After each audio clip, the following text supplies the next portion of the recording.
Good afternoon, everyone, and welcome to a really exciting session. I'm really thrilled to be talking about this topic, the topic of dark patterns, with a great group of experts on privacy issues and on dark patterns. And I think we're going to have a really fascinating conversation. With me is Alexandra Ross. She is at Autodesk and has a lot of great insights about the um, business side of things and how this is done in industry, and also is the founder of Privacy Guru. And I also have with me Elena Elkina. She is with Aleada Consulting, now a fairly large consulting group. Quite a number of folks there doing consulting on a very wide array of privacy issues and laws, GDPR, CCPA, and everything, has written on dark patterns and is here to talk about them. So welcome to you both, and thanks for joining me today.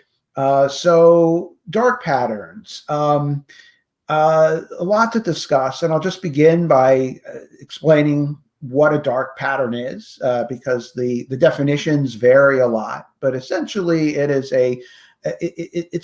it's essentially a bad design, a design that will deceive people or manipulate them or make it very hard for them to exercise their choice with regard to privacy.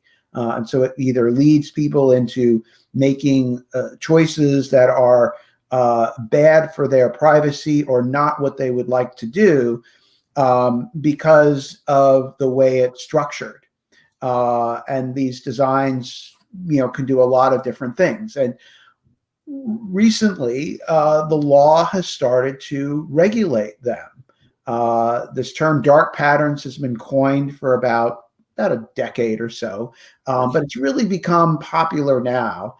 And now everyone's talking about this, and the law is starting to respond. We're seeing regulation of dark patterns specifically in the California privacy law, and in other laws. We're starting to see, and in bills, we're starting to see regulation here.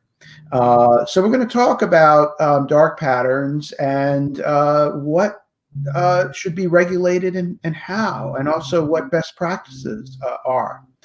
So with that, I guess I'll start with Alexandra. I'm curious what your experiences with these, what your take on what industry is doing with dark patterns is.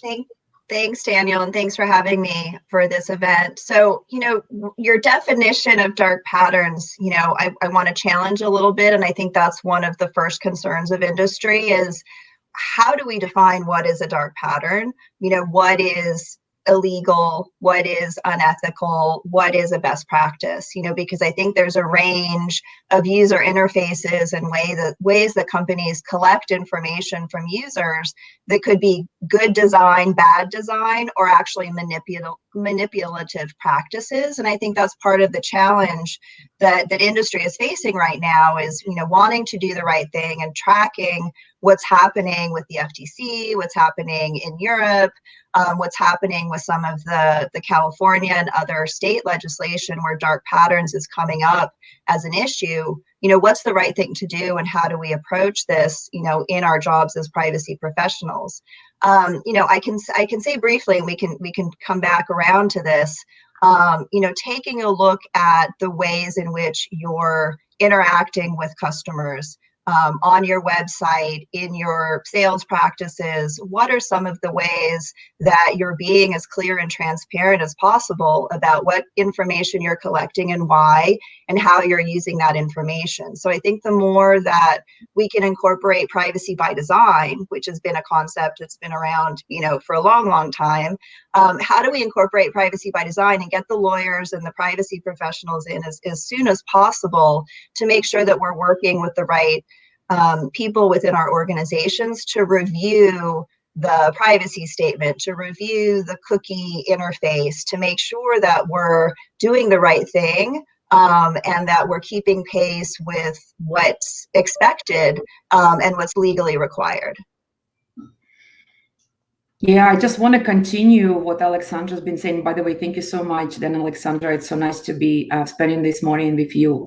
I think, we all experience that patterns as consumers and individuals, even though we've been privacy professionals and we've been helping companies to navigate this in the industry. But as consumers, I think we all done it.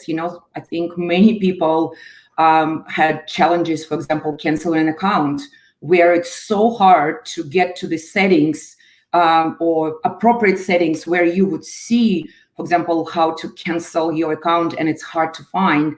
Or, for example, some of us ended up buying something they didn't plan on buying, and some of it happens intentionally, and some of it it's not.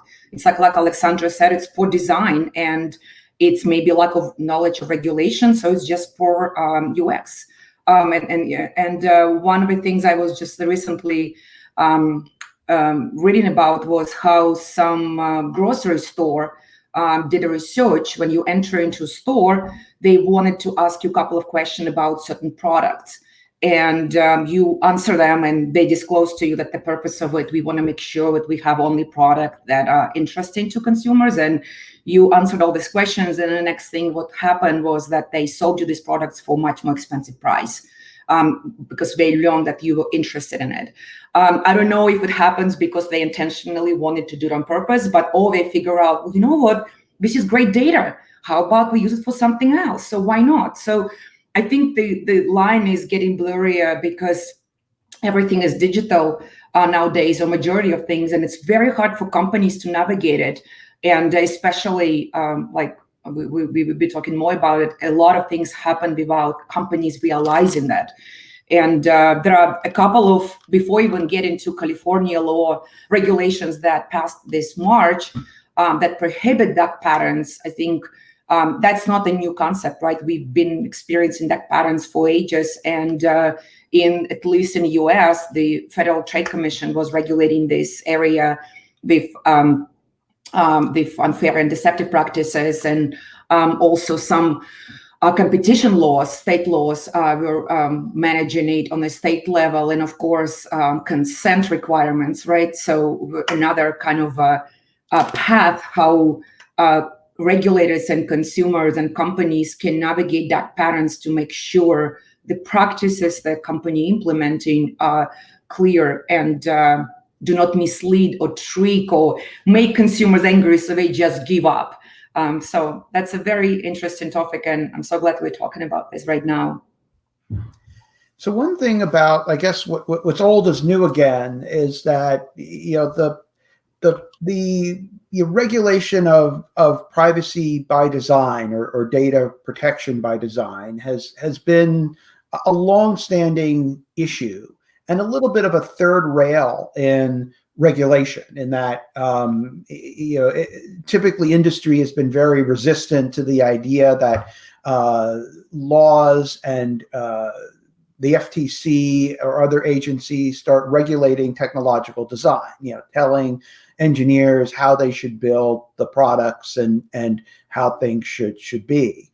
And for a long time, I think Elena has pointed out, the FTC has regulated here, I think primarily on deceptive designs, usually going after some of the more extreme cases. But that's not been without controversy.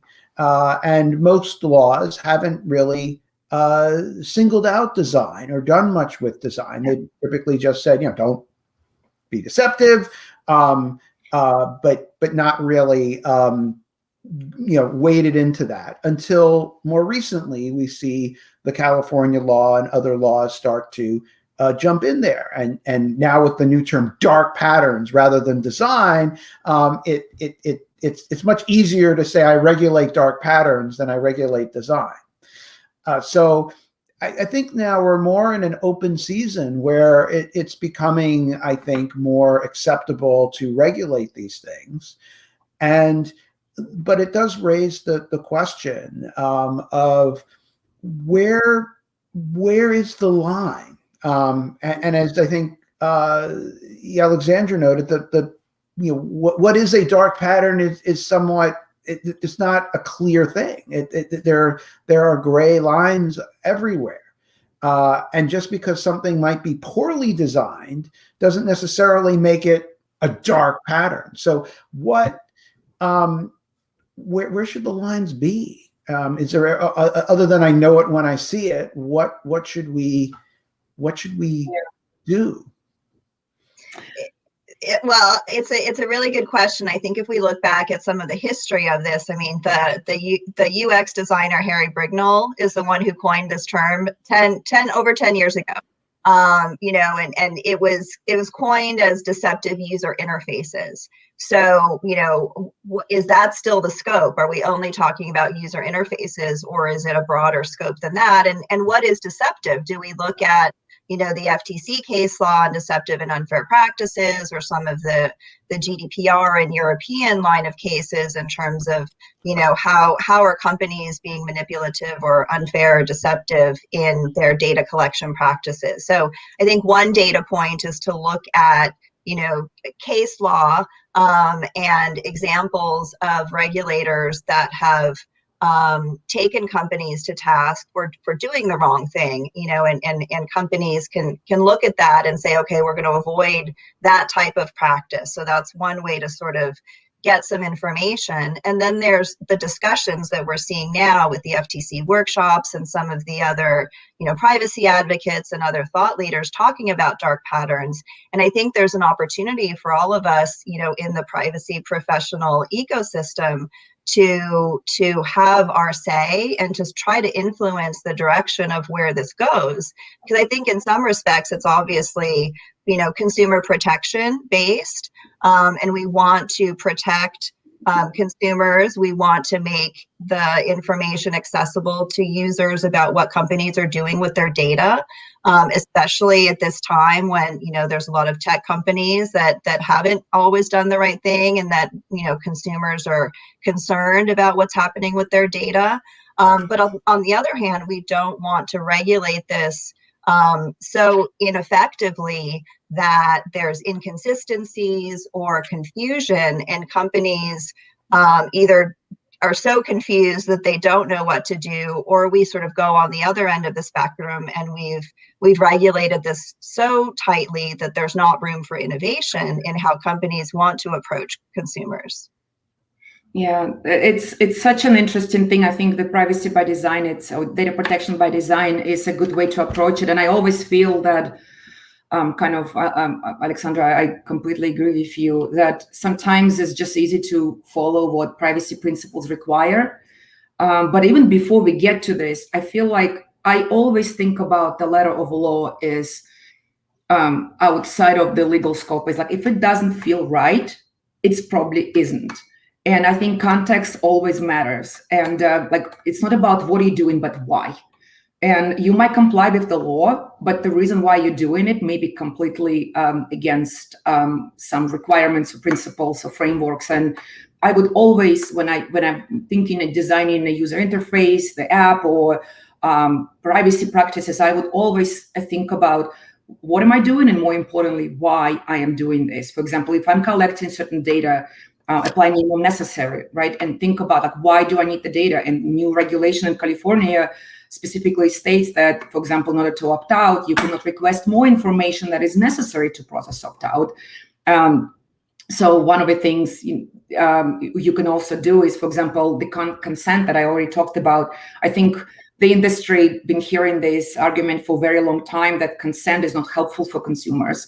It's basically legal requirements put on a site or app or in a newsletter, and that don't make much sense to consumers. And there is so much legalism and other things that do not provide a clear and transparent way describing what I am consenting to.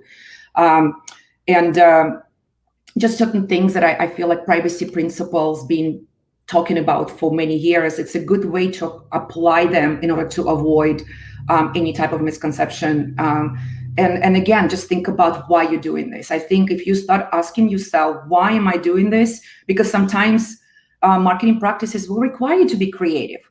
And for example, I appreciate when I'm shopping Whole Foods online and before I check out and it tells me like 5 extra steps I have to do, like click select, did you forget about this product? It's like, it's annoying sometimes because all I want to do is check out, but I really appreciate it because sometimes I do forget certain things and it's a reminder based on my practices. So some, because dark patterns sometimes describe, but business practices that make to confuse, frustrate, irritate the consumers. So I just give up and don't want to do anything.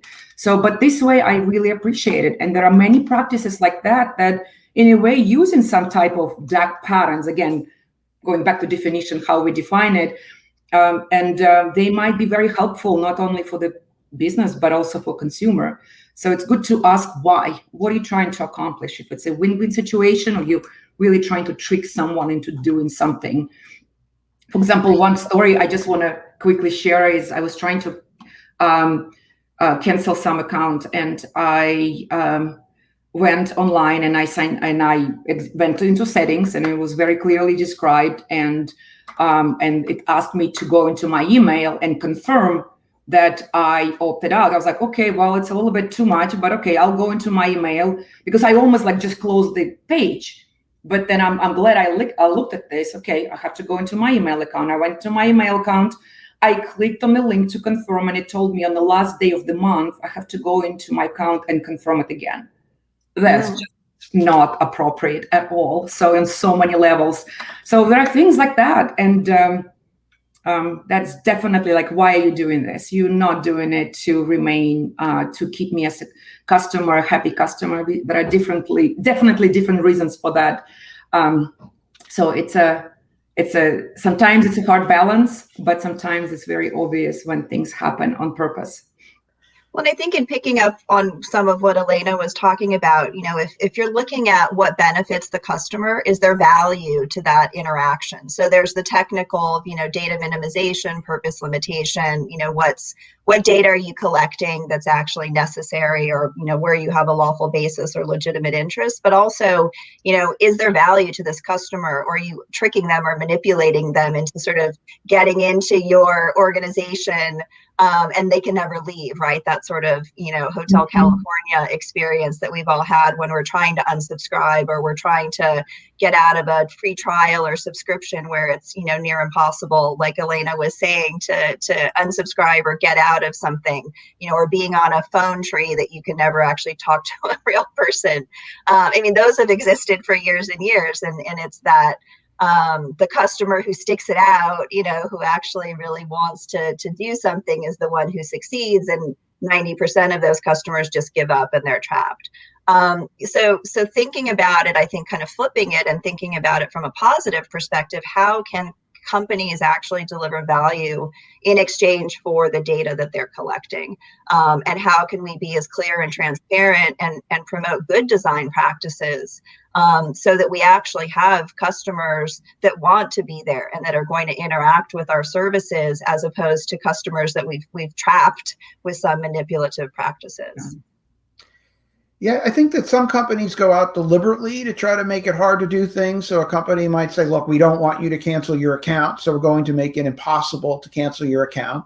It could also be the engineers just aren't really thinking about it. They might just think, why would anyone want to cancel this great thing? Everyone in the world just loves us. So like, it's just inconceivable to them that someone would actually want to cancel. So they don't even think about how to make it easy, because it's just, so it could be motive, like, is motive matter? Is someone deliberately trying to manipulate you and shape you, versus just someone might just inadvertently do things? I think of the dark pattern, the California regulations were a dark pattern with that opt-out button. where it was unclear like what the setting was, and it was almost like confusing. And I don't think they intended it to be, and they put it in the regulation with this weird button or toggle, and it wasn't clear what you were saying yes to or no to at the time. And ultimately, they pulled it from the regulation. They dropped this silly button or whatever they were trying to push, because it was actually pushing out and recommending a dark pattern to some extent. But a lot of times it could just be inadvertent design, bad design, not thinking, versus something a little more nefarious, which is we want to shape user behavior and manipulate people into doing certain things or make it really hard for them to do other things. So, I mean, one way to look at it is we could look at motive, although that's really hard, because how are we going to figure that out? We could look at effect. What's the effect? Is it hard for consumers to do certain things? But ultimately, I think businesses can think about best practices. What do we do? What should we do? And consultants and lawyers can look at and advise businesses on what they should do as a matter of best practice. I mean, as a law professor, I think about the law. What should the law regulate?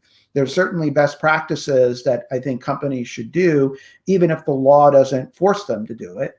But there's other areas I think the law should force companies to do, where the regulators step in, where this should be a FTC Act violation for being unfair and deceptive. So I'm wondering two things. One is, I guess, combine them into one question. What should be the realm of best practices, and then what should be the realm of the law saying you can't do this, and this is where the regulators tell you no?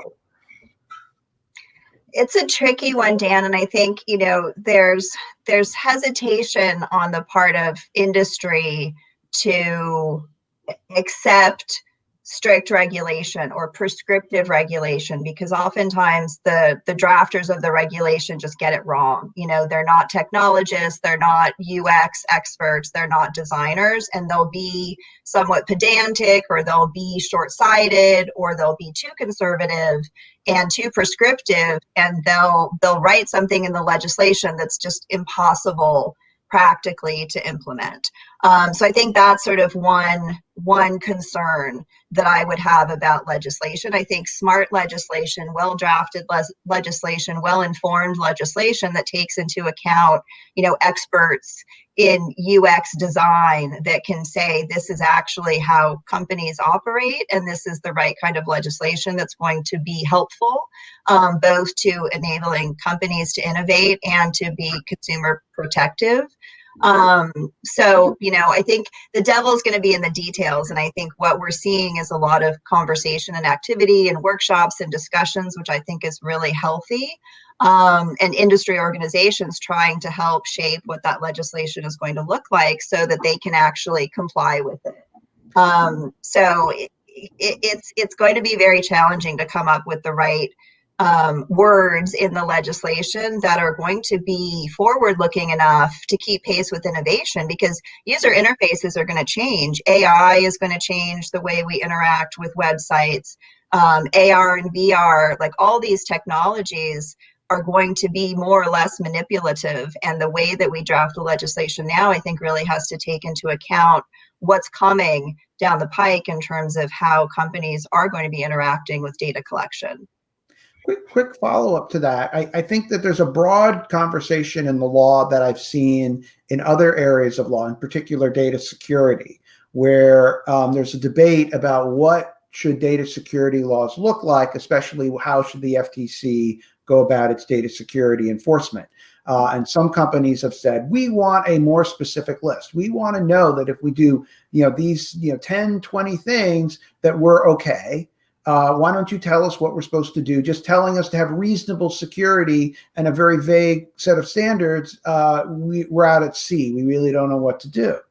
On the other hand, you have other industry saying at the same time, but we don't want something very specific. We don't want to be told the specific standards because they'll get out of date. And we are leave it to the security experts to figure out that. And I think the same can apply to dark patterns. If we have too vague a standard, then everyone's going to say, well, if the FTC is doing this as I know it when I see it, that isn't going to give us guidance about how to avoid, and becoming entangled with the regulation and what's bad and what's good. We don't want to be accused of having a dark pattern. On the other hand, if you start listing out the specific things and you get more specific, now you have the problems that you're raising. So I guess, how do we get the porridge just right? It's such a great analogy, Dan, because I was thinking, how to continue what Alexandra said, because it's so hard. I agree, it's hard to regulate privacy because we live in the world of flying cars and talking refrigerators. So we need to support innovation and creativity, and regulation cannot be a burden for companies, but it needs to be a responsive practice. And it's very hard for regulations to really be looking forward into the future and anticipating the progress versus blocking it. So, and I really like how, I like it from the perspective when not as a, when we work with companies, helping them to implement information security best practices, because I actually don't recall any regulation that states anything specific except encryption, identification, anonymization, right? So majority of practices on information security and regulations is just refers you to the best industry practices that keep changing as we evolve and as technology drives us forward. So I think maybe that's, I say that there is kind of should be a dual approach to this. And as I see it, because from one perspective, just regulations can implement very simple steps that can be a requirement for companies. Again, I will repeat myself, but just minimum necessary requirements. Also, some of the things that's been around for a very long time make it more as a letter of law. When you write in something, instead of best practices, maybe you can add it as part of regulations. For example, the language needs to be simple, easy to understand and follow. And I've been following the industry practice that it needs to be targeted to 6th, 8th grade person. Mm-hmm. So, for example, no double negatives, right? And that's something that California law stated, that when you say do not sell, you cannot use double negative. It's very confusing and it's not clear. Also, maybe font and colors also been around for very long time. So when you're writing a privacy notice or consent or sending emails, make sure you use large font enough and colors so they don't disappear in your message, whether it's on the site or on your email address, so people can clearly see it. So these are the very basic steps that you don't need a sophisticated engineer or anyone else to implement. And they will make your life easier, and it will reduce the risk. And it will make your practices better and follow the privacy, not only law, but also the standards and industry best practices. But I think there are a couple of things that maybe regulators can also just leave it open and keep aligning it with technology and how we are evolving. Because I think it's going to be a challenging task, and I don't think there is a solution to it. But one solution I see it, what Alexandra pointed out, is keep inviting technologists and business people to whatever it is. It's task force or focus groups when regulations being drafted, to get feedback, to really understand how technology works and how business is thinking about its future. Because I think it's important to incorporate business perspective, because at the end of the day, everyone is just a win-win situation. I think also looking at more and more examples. So there's a website called darkpatterns.org, which is sort of the category of horrors, the bad design, the manipulative design. And so there's examples that the people have posted on there. There's also a Twitter feed that you can follow of, bad design, manipulative design. So avoid, don't do these types of things. I think also looking at the context of what type of community of users are you targeting? Is this a children's website? Is this a financial services website? Is this an entertainment website? So the sort of asymmetry of harms, to underrepresented groups, or maybe consumers that aren't as aware, or like minors that don't have the same sort of capacity to understand or could be taken in by more manipulative tactics. We've seen this sort of like in the cigarette industry, how advertising to children, or, the types of warnings that we've seen on cigarette packages over the years, that's intentional.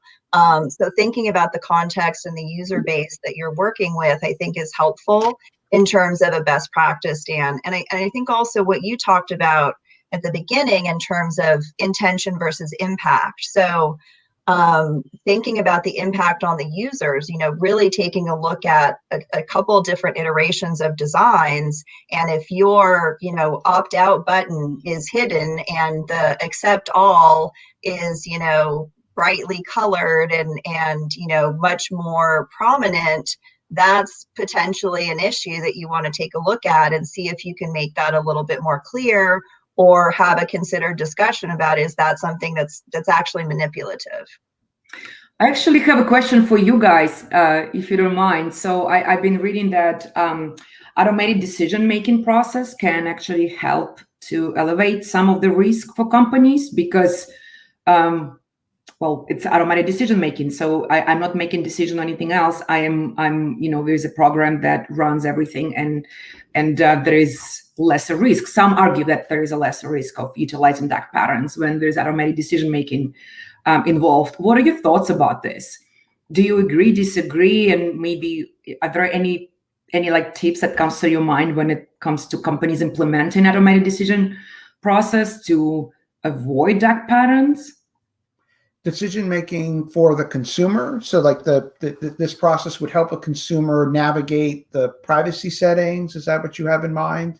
It's more around like companies can utilize automated decision making to say, well, I didn't intentionally do anything. It just happened, and that's the excuse. So there is no intention here because the human element has been removed. Yeah, I think that regulating intention generally is not the way to go. I think it's really hard to figure out what someone's intention is, and it could vary. Sometimes it could be nefarious, sometimes it could be mildly manipulative, and sometimes it could be totally innocent. And I think we have to look at the effects, because you could do something innocently, but nevertheless steer consumers into bad outcomes that we want to protect them against. So I think that generally we shouldn't look at intent. And typically for the FTC, if something's deceptive, it's deceptive.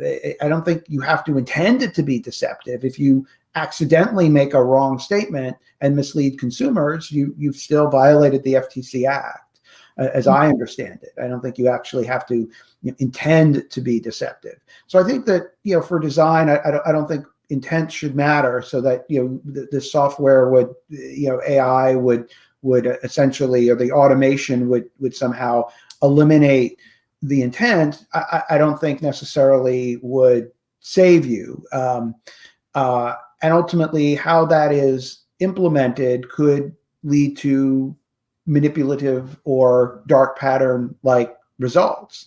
And that's the thing that we constantly discover through the work of behavioral economists and social psychologists. The work that was pioneered by Kahneman and Tversky, is that people they're not a blank slate. They start out with a bunch of biases and heuristics. They come at things imperfectly. And so you might design something that, to a machine would decide normally, but to a human will be skewed and make bad decisions. And we know from research that there's systematic skewing that can happen. And so then if you design for that and don't realize that, or don't adjust that, that can lead to skewing. And if a machine is trying to figure out something, a machine doesn't necessarily, unless you code the machine to understand how humans will decide, the machine might think, oh, well, we're going to put this out, and a machine could decide it normally, but a human might be skewed. And so we want to address that too. So I think no matter what you do, that we always have to keep an eye on it. I don't think, companies can automate it away. And I also think that one thing with this is that there's often no neutral position. So it's not clear that, like, with opting in or opting out, like there's a neutral position where the consumer is just completely making a choice without any kind of influence. So typically you might weigh more on, hey, or if we make it really easy to opt out, like opt out here, flashing lights, please opt out, let's bug you to opt out, more people will opt out. If you make it more obscure and hide it and make it less visible, it's going to make it harder. But it's not clear that there's a neutral or perfect position. You either push people one way, you push people the other way. People are like sheep. You kind of move them about. And if that's the case, then the idea that there's this kind of neutral position is a myth, and that whatever we do with design is going to push people either toward a set of choices for privacy or away from a set of choices for privacy. And what should that be? Companies would say, look, we think data sharing is good, so we're going to push people in that direction. But others will say data sharing is bad, so you should start nudging people against data sharing. And it's a dark pattern if you don't nudge that way versus this way. So in light of that, it becomes really tricky because there's all sorts of shades of gray, and it's this continuum where you're never going to be in this perfect middle spot. Anyway, sorry, I actually realized I didn't answer your question. I raised more questions, but I'm just going to figure this all out. Yeah. I think it's a good question. I think you can't engineer or use a tool to disclaim your liability, right? I mean, because someone created that tool and created that algorithm, which may have introduced bias into the system. So I think the human review and human interaction has to happen even when things are automated, right? Especially if there's going to be a legal effect or it's going to impact the result of what's happening with the users and how you're collecting that information.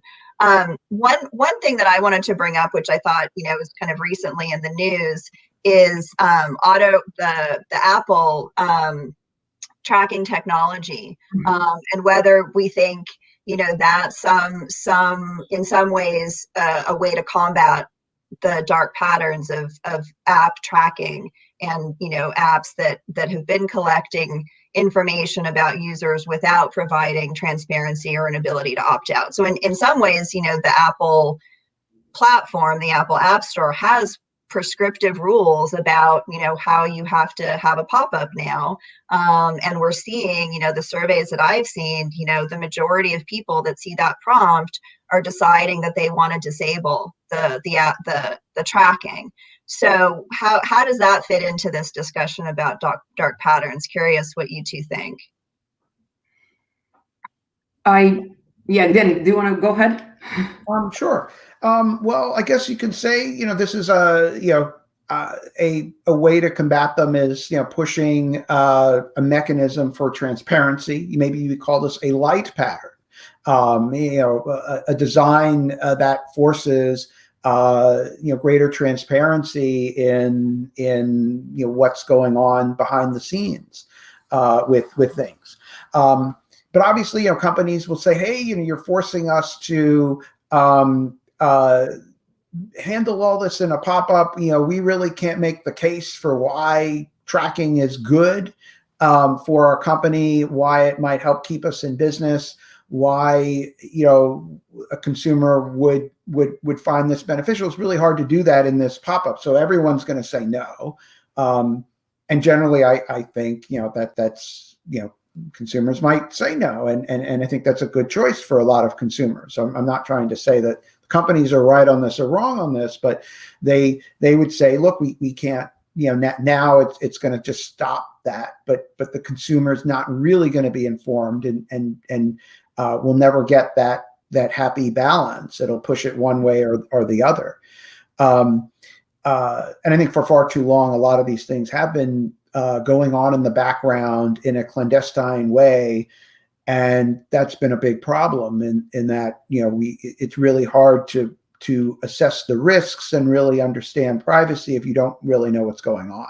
So it's great that we have more out there, but I do think generally consumers really can't make very good choices even when they're informed.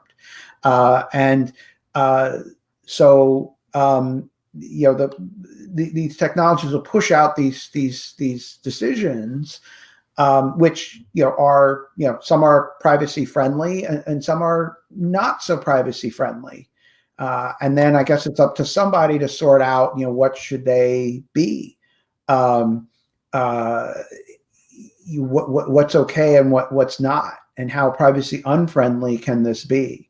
But certainly I think we're seeing this as a development that is a step that will help people know about what's going on, and will be a good step for privacy.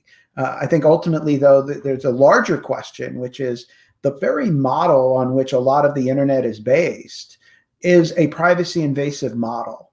And it's a model based on ads. For better or worse, we've chosen that model. And that's, I think, part of the tension is we're fighting against an economic model of how many businesses are monetizing their information, with people expecting everything to be free or very, very cheap, because it is monetized in this way. If we push away from that model, where do we go? Because I think for a lot of companies, they really don't know another way. There really isn't an answer for them. So you start drying up one thing, they're going to try to fight to monetize in other ways. And it seems that, if you don't give people a way to monetize without invading privacy, then they're going to monetize in a way that will invade privacy. And you're going to have to constantly fend them off from doing that, unless you give them a model. And we don't really have a model. So then it's just regulation trying to keep the hungry people away from the food. Yeah, I just wanted to kind of make a comparison it's completely different word, because I think I want to go back to my statement that context matters. And I always look at the privacy about what and why. I'm just thinking, I don't know actually how Apple is going to play out, right? So there is a lot of I personally like it. I'm a consumer. But I also work with businesses, so I understand how important it is for progress and innovation. But I always feel about why are you doing certain things? And an example I want to kind of put on a scale is, one is Apple with opt-in, and the second one is the donor out on the driver's license, right? So it's automatically checked in. So, and you have to uncheck it. And this very, very different process, very different purpose of why it's done. And I think you just need to think about what are you doing and why you're doing, and in what context. I think that really matters. In one situation, you're saving lives and helping someone. And another situation, it's maybe on a big scale of things, it's just convenience and to remove annoyance from your life. So I always feel and I encourage businesses, think about not only what you're doing, but also why. Keep it simple. If it doesn't feel right, it probably isn't. And by simplifying things, you can still keep innovation going. You can still bring creative marketing campaigns and attract customers. But I think in the long term, you have more opportunities because you will be seen more as transparent and authentic, and the customers will just stay with you, and they won't need to have opt-out mechanism because they'll really appreciate your honesty. Or at least this is my wishful thinking for the world we would live in. It's an interesting point you raised, Elena, because I think that donor check, is a cultural thing that, society has decided that organ donation is beneficial. And so that's why the default is set that way. And I think we're starting to see privacy acknowledged as a human right, and privacy and protecting personal information, shifting over the years, and what used to be this sort of niche thing that only Europeans care about now, Americans care about, and the FTC cares about, and California cares about, and companies care about. So, as our culture and our values change, do the defaults change, and does the design change, and what used to be an acceptable pattern now becomes a dark pattern? I think that's something, back to your original question, Dan, of how we draft legislation, that's a challenge too, because cultures and values change over time. And so the more prescriptive we are in the legislation, where are we going to be 10, 15 years from now, where what we thought was okay behavior and not a dark pattern all of a sudden becomes a dark pattern? So how do we look forward enough to make sure that we're taking account of technology today and technology, in 5 or 10 years, and also cultural values and what people's expectations are around how important their personal data is to them, and what value they're getting, and sort of where they fall on, do they want to be manipulated one way or the other? Some people might think that organ donation checkbox is manipulative, or a dark pattern in and of itself, even though the intent behind it seems very positive. Alexandra, it's so interesting you bring the cultural component to it, because you're so right, everything is cultural, right? It's kind of like going back to basics, like what is the reason for this? And I remember I grew up in a different country, and when I came in former Soviet Union, and we didn't have that. And when first time I applied for driver's license, and I remember seeing this, I was in shock. Right now I'm okay with this, but before I was like, what do you mean? It's my body. It doesn't matter if I'm dead or not, it's my body. Like, why would I do this? So it's very interesting how the culture drives us. That culture can be your neighborhood, your city, your home, your business, right? So the country and where you do business. And that's an important thing to keep in mind, and how it's changing, right? And especially in the US, I think European influence has been changing us, and just doing businesses, and the internet and COVID age. It's definitely transform many companies, how they do business.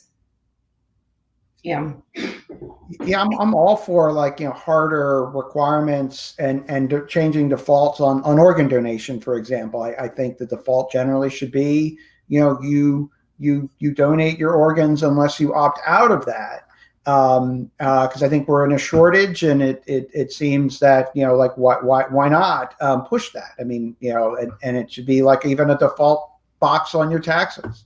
You get a tax deduction for organ donation every year. I'd be all in for more nudges, more pushes. When we can identify a clearly desired social behavior that we want to encourage or push, I think then it's very clear, okay, we can use every kind of, what kind of like a nudge type solution of, change the defaults, kind of what we're doing for organ donation. And I would say, use everything. And then there's the kind of more restrictive, like bans or actual, harder types of regulation, where you can just force everybody to do things.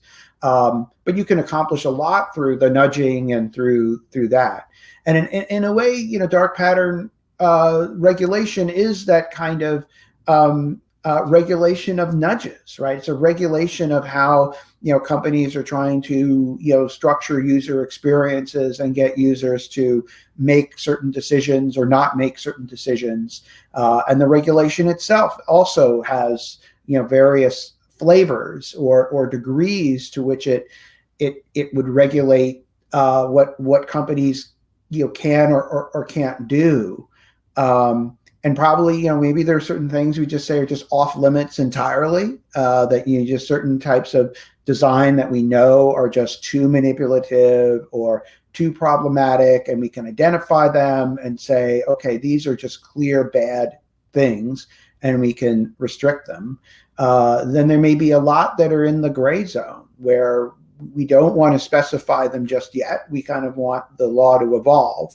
But I think if that is the answer, then you kind of have to, delegate that decision to incremental case-by-case decision making. And the closest thing we have in privacy to that is the FTC, which does that kind of decision making. And it's sometimes gotten criticized for that.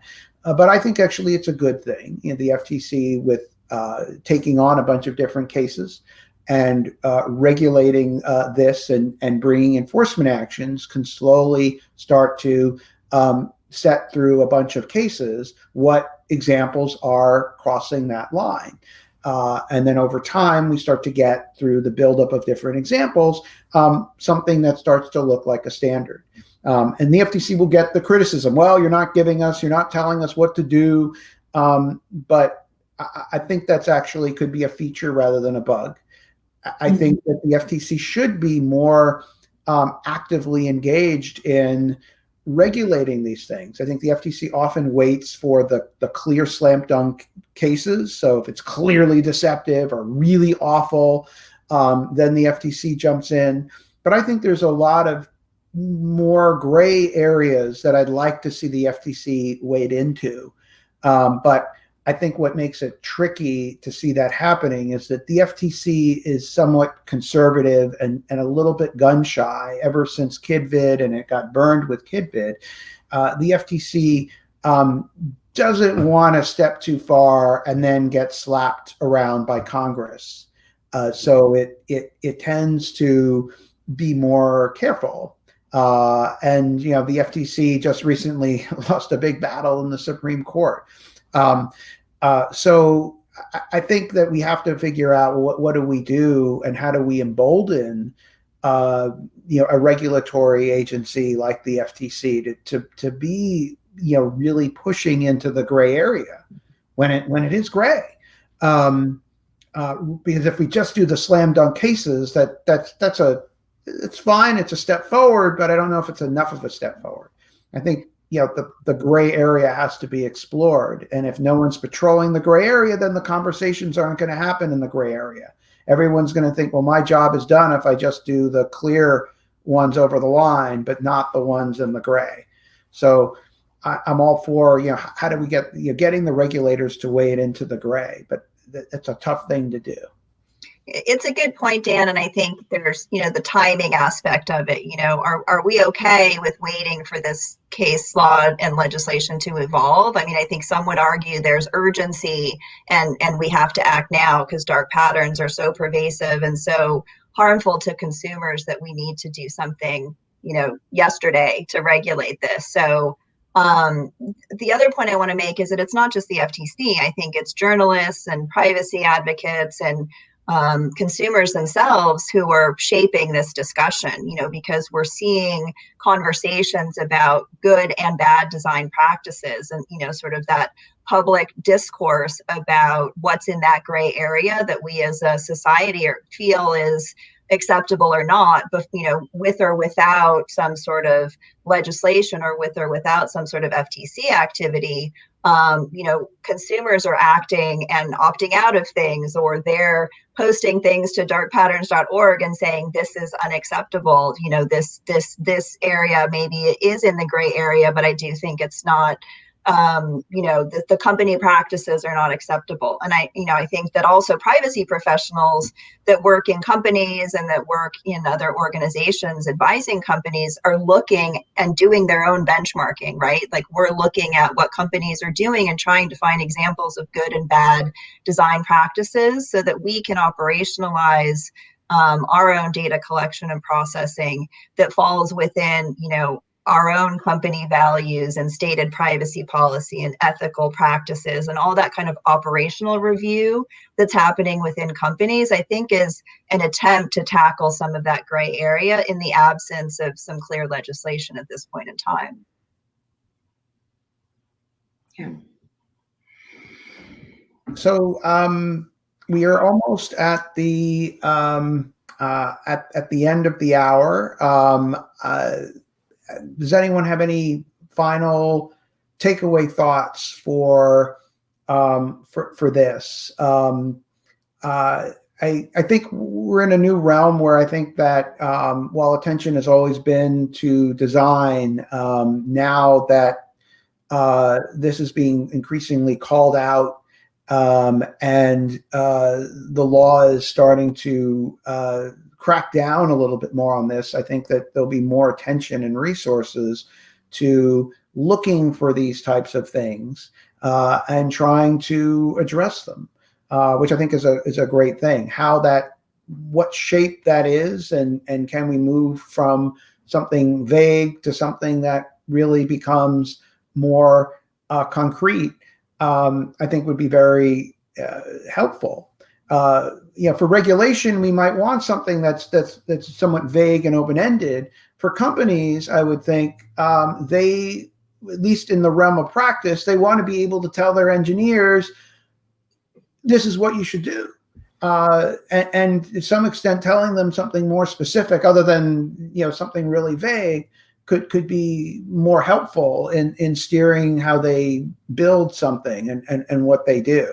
But obviously, those are two very different things. The way the law speaks, and then what must be spoken internally to do this. And so I guess that really falls on the role of the privacy professional to try to then take the broader trends and guidance and direction of the law to then steer it toward what internally must be done, but then ultimately to translate that into a language that the engineers can then execute. Mm-hmm. Or identify, okay, this doesn't look good, and I often don't know how many companies really sit there and say, okay, we're going to focus group on how do we close your account.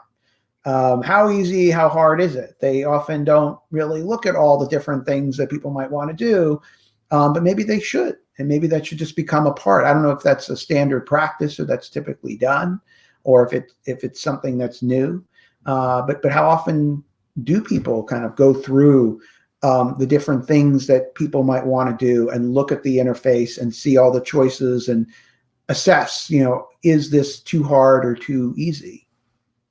Yeah, Dan, I think we're going to have two types of companies. We always had them, and I think we're going to continue seeing them. Some companies will intentionally utilize dark patterns. Some of them will be just, marketing strategy, and some of them will be unlawful because, as we see, California right now prohibits this. And they're going to be another set of companies who are, and for those companies, maybe I'll just say, well, if you really want to continue doing this, just block the IP address from California residents. That's one way how you can minimize your risk if you don't want to change your practice, which I don't recommend keeping, but still, if you want to do it, just block the California residents. And the second type of company is just like, we want to do the right thing and continue growing the business and making sure that they comply with the laws and regulations, and also just have a good reputation with their consumers and potential customers and consumers. And I would just say, if you do that, I think it's nowadays it's impossible to be eyes and ears everywhere, because the job of the privacy professional became so much more challenging than before and more creative than ever. You kind of have to be engineering your heart from different angles, from business side, marketing, UX. I would just say, really embed privacy into every team. It's not just engineering team who will be designing user interfaces, but it's also your UX team, it's your marketing team, it's your business side. So really either educate them or embed some type of business privacy role as part of their responsibilities, and so they can be your eyes and ears. Otherwise, you just can't be everywhere. And I think that really helps, because educating your team can really help you to be more proactive. And in the past, that also helped many companies to avoid enforcement. And because at the end of the day, when regulators come in, they will really look into all the efforts you put into this. And if you can show them that really there is so much gray area, there is so much I can do, I'm one person, one team, we're 24 hours a day. But if you can show real effort, like I have conversation with my team, I really educate them, I provide training, I raise awareness, I communicate new laws and regulations, and we have focus groups. We really address everything as much as we can. So that really will show that you're trying to do the right thing. And regulators do see that. And I've seen it with healthcare, with financial industry, with FTC and other regulators where I was part of in-house job responsibilities and the companies had issues. So it can be your security blanket if, if you're just not perfect, and no one wants you to be perfect, but you're just striving to do better. And that can help you at the end of the day and with your customers as well, because they can feel your efforts as well as regulators. Yeah, I would see it as an opportunity to just have the conversation with the stakeholders within your company, like Elena was saying, that, it's not just one and done. You engage your vendor and, the privacy professionals sort of not involved. You really have to think about the implementation and what the UX is going to look like. And, I think most companies do have their privacy professionals and their legals to some extent, their legal teams reviewing some of that. I think that just needs to increase, and we need to have more of a conversation, setting as many guidelines as we can with the engineers and with the designers and with the people that are creating the user interfaces. But it's not black and white. And I think that's what makes our jobs interesting is that we get to have these discussions and we get to solve these problems. And we have the input from the business to say, we want to do it this way, and here's why we don't think this is a dark pattern, and here's how we are showing value to the customer. And then, we meet somewhere in the middle. So I think that's a healthy engagement with the privacy professionals in the business. Well, thank you both for a great conversation. I think that, perhaps we should call them gray patterns, and this will keep privacy professionals. It seems like every time there's a conversation on privacy, the takeaway is, privacy professionals will be in business for a long time, in demand for a long time, because the issues are so murky and so gray. But that's what I think makes them really interesting and challenging. I'm really glad that the conversation has focused on dark patterns. I think it's been a long time coming to really have some of these conversations. They've occurred here and there, but I think this is right now the dawn of a more systematic and broader conversation about how do we address this. And I think it's going to be a future ingredient in privacy laws. Something that was, so many things were unthinkable in a privacy law 10, 20 years ago are now going to become more of a standard thing. And I don't know if this will become a standard thing, but certainly is becoming something that we're seeing in some of the privacy bills going forward. And I think we're going to see more attempts to regulate this. So, the law is moving forward, and I think the conversations are also moving forward and starting, which is a great thing. Thank you both for joining me today, and have a great afternoon, everyone. Yes, thank you. Thank And thank you for joining us. Bye. Thank you.